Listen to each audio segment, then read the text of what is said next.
C'est-à-dire qu'on a sorti le deuxième album, on a fait une tournée d'à peu près une centaine de dates. Ça a pris bien 1 an et demi déjà. Puis après on a construit un studio d'enregistrement dans notre bled à Montreuil. Et après on a composé et enregistré l'album. Voilà. Donc ça a pris 1 an et demi. Donc voilà pourquoi ça a pris autant de temps. Et on est très perfectionniste aussi. On veut faire un beau 3e album, donc on a pris notre temps. Grave.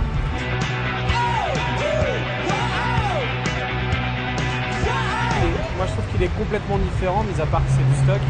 C'est 2 facettes de stock. Le deuxième album, c'est un album sombre, des thématiques sombres, très mélancoliques, très porté sur la nostalgie aussi. Et le nouvel album, il a été fait plus d'une manière spontanée en fait. C'est beaucoup plus. Gamins, voilà, on a fait un petite partie sans chercher une cohérence globale, faire une thématique à l'ensemble de l'album. C'était vraiment en fonction des humeurs et des envies sur le moment. On a fait des chansons les plus pop qu'on ait jamais faites, sûrement les chansons les plus énervées qu'on ait jamais faites aussi. Et on a mis tout dans le même album.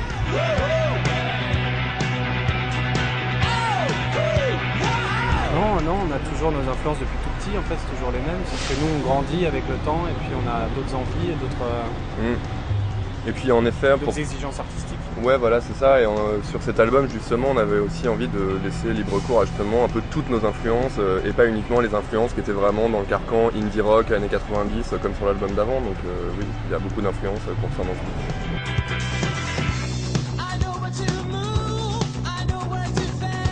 La maçonnerie, la peinture, l'électricité. On a surtout fait les ouvriers en fait sur cet album. Et après, nos influences c'est plus d'ordre intime. C'est ce qu'on a traversé dans nos jeunes vies de jeunes adultes. C'est vrai. Voilà, pas trop de musique en fait. On n'a pas trop écouté de son ensemble là, pour cet album. Non, mais moins chacun que le écoutait. précédent. Ouais, quoi. c'est vrai. Ouais. On était moins dans le truc à Nirvana, Sonic Youth, Smashing Pumpkins. Non, François écoute vachement de jazz, De hip-hop. moi pareil, beaucoup de soul, beaucoup d'électro. Manu, je sais pas ce que tu as écouté ces 2 dernières années. De la musique classique. Voilà, tu vois. Voilà, tout sauf du rock. Arnaud écoute du classique rock et du métal toujours. Ouais. Plein de choses. Sur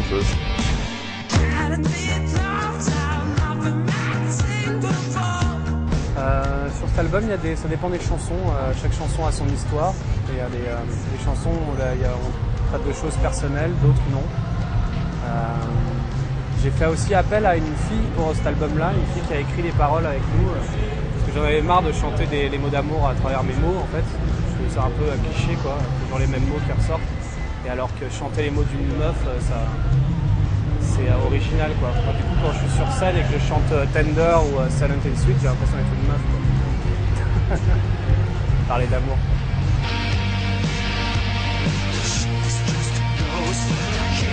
On l'abordait plus avant, mais ouais, pour plein de raisons. Maintenant on a grandi, maintenant on parle plus des adolescents, c'est fini, des adultes. Non, c'est tout un album mature, c'est un album naïf, parce qu'on a vraiment travaillé de manière comme des gamins, spontanés. Ouais, on a essayé de revenir à l'enfance. Ouais, puisque... plus l'enfance que l'adolescence. Mais ouais, par contre, il y a des thématiques adultes, quoi. Le doute, le doute qui s'installe au quotidien, le doute du musicien, la contradiction qu'il y a entre se la péter, faire on est le meilleur groupe de rock et en même temps non, on est de la merde. Le doute du musicien, ouais. Le doute du musicien, très empreint dans cet album. C'est vrai. Et d'autres choses plus pragmatiques. Non ? Des trucs plus pragmatiques dans l'album. Ça c'était bien pragmatique, c'est parmi les choses les plus pragmatiques de cet voyager, album. quoi. Ouais. Ah oui, c'est vrai. Des vacances. L'envie de prendre le soleil aussi, ouais. C'est vrai.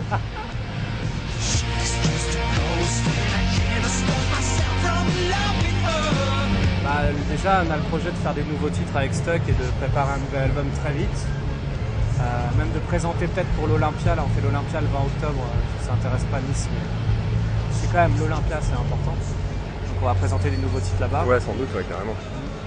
Après, moi je travaille énormément sur l'album Derrière un chien qui va sortir janvier-février.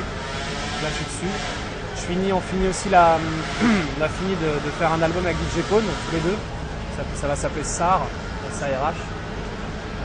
Ça va être un album d'électro africain, un esprit de Dead Can Dead, ça va être très très beau. Un album pour faire pleurer. Voilà. Et des featuring à droite à gauche, mais ça je peux pas en parler encore.